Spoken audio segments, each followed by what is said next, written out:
Hey everyone, it's CL, and in today's video I have a very quick journal haul for you all. And when I say very quick, I mean I only have 3 things to share, but I really like what I picked up, so I wanted to share it with you all. So this weekend I went to Barnes & Noble. It was one of those weekends where I wanted to go somewhere, but I didn't really know where, and my default place is always a Barnes & Noble. And I told myself, like, oh, I'll just walk around, enjoy the atmosphere, and just kind of poke around. That is fun to me, you know, kind of like a relaxing day. But of course, when you go to Barnes & Noble, it's really hard not to be tempted to pick up things. So I was really good, and I did not pick up a lot of books. I didn't pick up any books to read because that was one thing I did not want to do, in the sense that I have a lot of books to read as it is. So I was trying to really focus on not buying extra books that I don't need. And I could have very well loaded up a few baskets, but I didn't. I was really good. So, but I did encounter their journaling section, and as you know, I'm a really big journaler, like all over the map. I just love my journals, right? So yeah, enough rambling. Let's go ahead and get into the haul.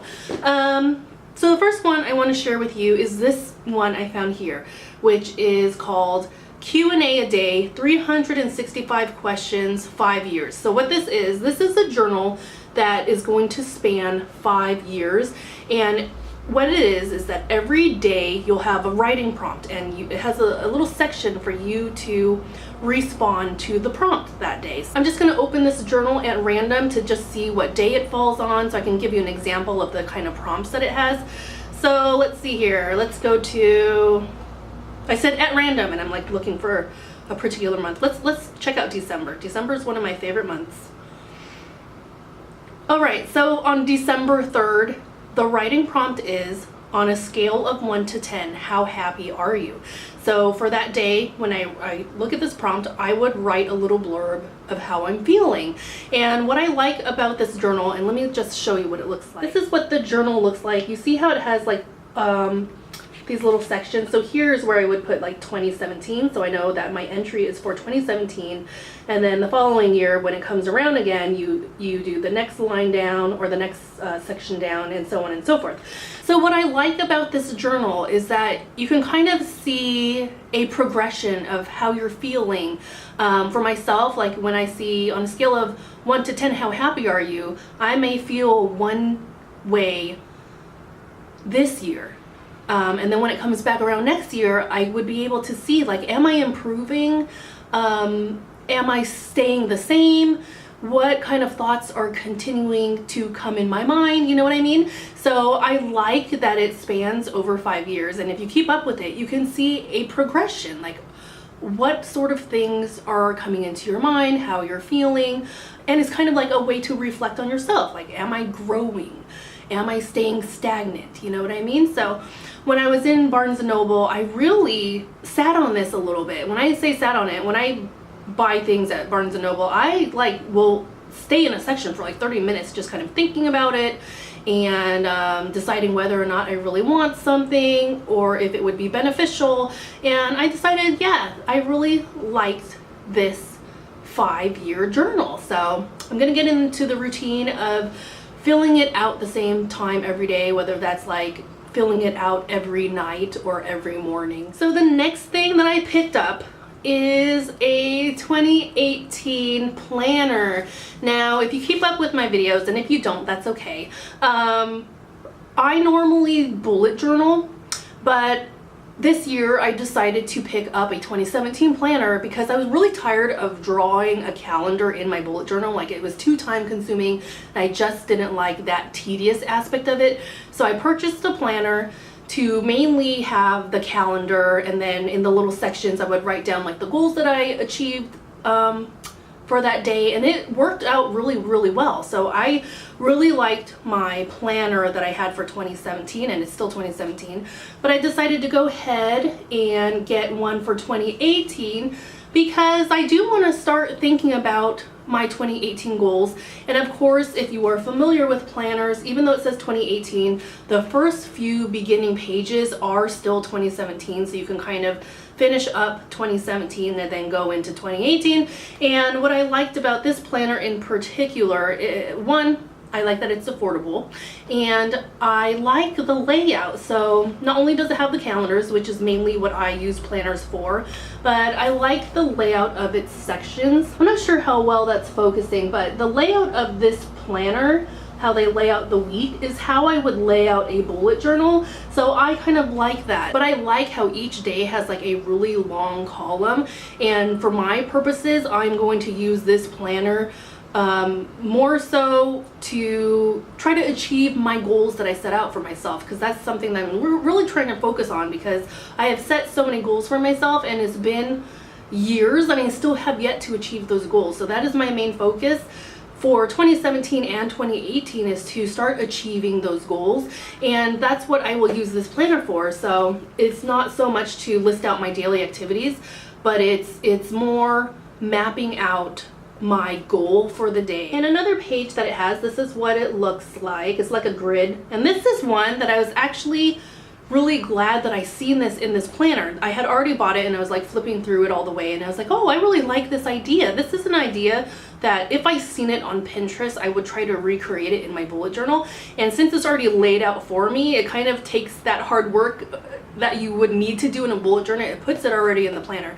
And what it is, it has like the year in pixels, and then it has like that grid that I just showed you for every day of the year. And then there's a little key, like a great day, a good day, a so-so day, and every day you would like color it in. So at a glance, you can see like, are you having good days? Are you having just so-so days? Or you tend to have like a lot of bad days during the year? So I really like that aspect of this, and I'm actually looking forward to 2018 just so I can use it. I know I still have what, 6 months or so, 5 months, but I'm looking forward to it. That is something that I used to map in my bullet journal, but it was kind of too hard for me to be consistent with it as far as drawing it and making like a grid and all that.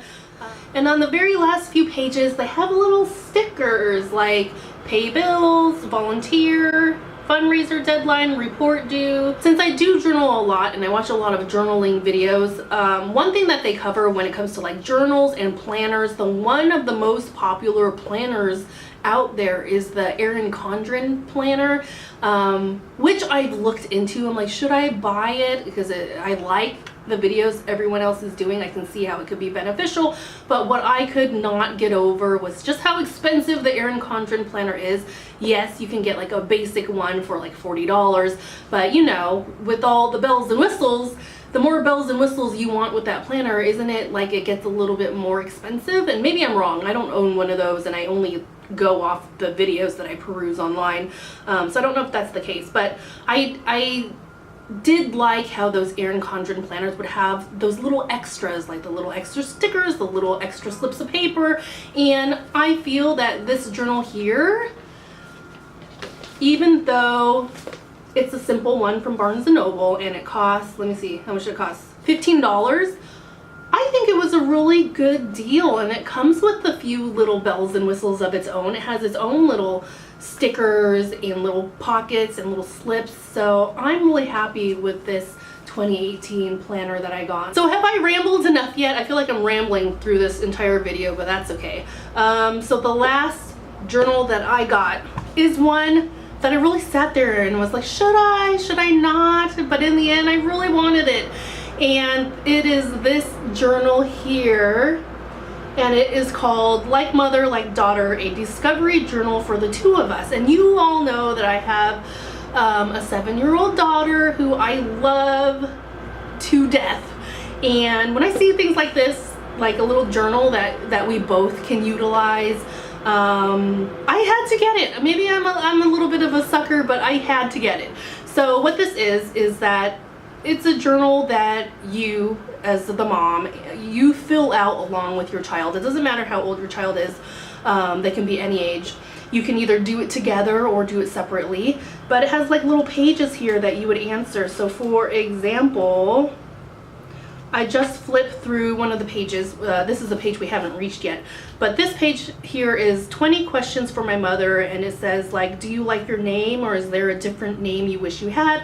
And then you kind of fill out that little section. And another question is, what were you like in school at my age, so on and so forth. And then there's another section which is 20 questions for my daughter, and it's essentially the same questions, but now you get her perspective. And I like that it's together in this journal here, because years down the line we can look back and kind of see like how we differed, how we were the same, and kind of just laugh at our answers.